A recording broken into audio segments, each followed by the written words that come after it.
On the morning of Monday, September 19, 1977, a steelworker walked through the gate of the Campbell Works in Youngstown, Ohio, the same way his father had, and his grandfather before that. By the end of that day, he and 5,000 other men would find out that the mill was closing. Not slowing down, not laying a few people off. Closing. 5,000 jobs gone in a single afternoon. They called it Black Monday. And for many historians, it became the defining moment of the Rust Belt. To understand what died that day, you have to understand what Youngstown was. This was a steel town in the heart of a valley that ran on fire and iron. At its peak, more than 150,000 people lived here, with wages above the national average and one of the highest rates of homeownership in the entire country. A man with a strong back and no college degree could walk into a mill, work hard, buy a house, raise a family, and retire with dignity. In Youngstown, they made steel, and the steel made everything else possible. Today, fewer than 65,000 people live in Youngstown, and it is one of the poorest cities in Ohio. So what happened? You will hear the easy answer: cheap foreign steel. And yes, imports were real, and the mills were old. But that is not why the Campbell Works died on that particular Monday. The truth is stranger and harder to forgive. Because the decision that emptied this valley wasn't made on a factory floor, and it wasn't made by a foreign competitor. It was made in a boardroom hundreds of miles away by a company that didn't make steel at all. Stay with me, because once you understand how it was done, you will see it everywhere. For most of the 20th century, the giant of the valley was a company called Youngstown Sheet and Tube.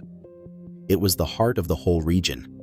Generations of families, immigrants, and their children and their children's children poured their lives into those furnaces. The mill wasn't just an employer, it was the reason the town existed. And for a long time, that arrangement held. You gave the mill your back, and the mill gave your family a future. And then, in 1969, something happened that almost nobody in Youngstown understood at the time.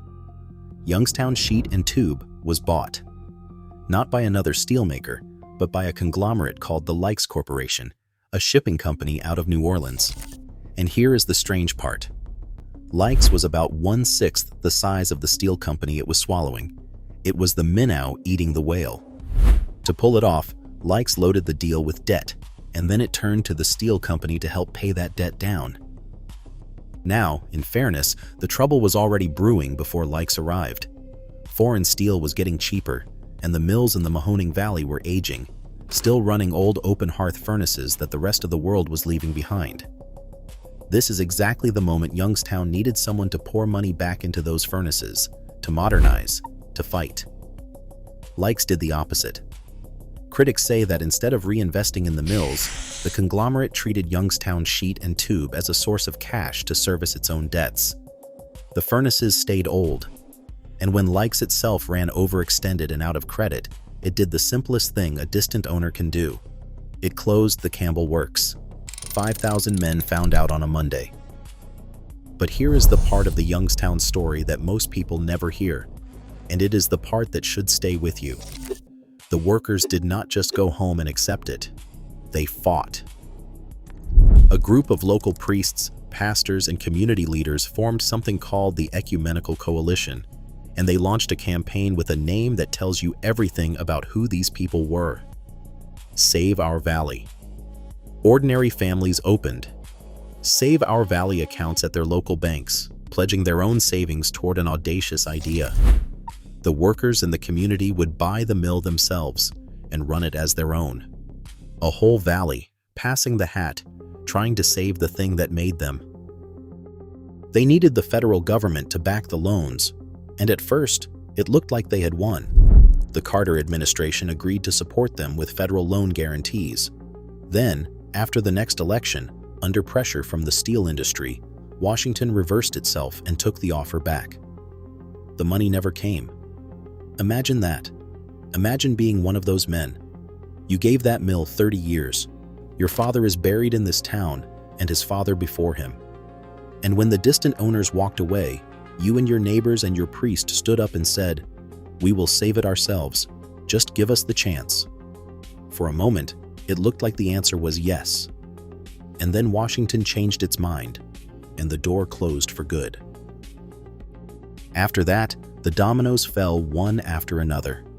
The other great mills of the valley followed the Campbell Works into the dark. Within 5 years, roughly 50,000 jobs had disappeared across the Mahoning Valley. Not just steel workers, but everyone who depended on them: the diners, the hardware stores, the car dealers, the churches. The tax base collapsed. The young people left to find work somewhere else and never came back.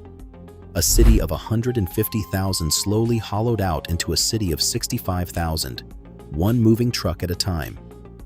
Today, where the great mills once stood, there are empty fields and cracked concrete along the river. Years later, Bruce Springsteen came to this valley to talk to the men who had lived it, and he wrote a quiet, furious song about Youngstown, about the families who made the steel, and about the bosses who built a mill, used up everything the valley had to give, and then simply walked away. That is the thing nobody tells you about how these places really die. We like to say they lose to progress or to cheaper steel from across the ocean. And sometimes that is where the wound begins. But Youngstown didn't just lose to foreign competition. Critics argue it was bought by people who didn't make steel, treated as a source of cash, and ultimately closed. And when the men who actually made the steel asked for a chance to save their own town, the political support that briefly existed disappeared, and so did their chance. The furnaces are cold, the valley is quiet, and the echo of Black Monday never really left. A whole way of American life, the kind where a strong back and an honest day could build a good life, went cold right along with it.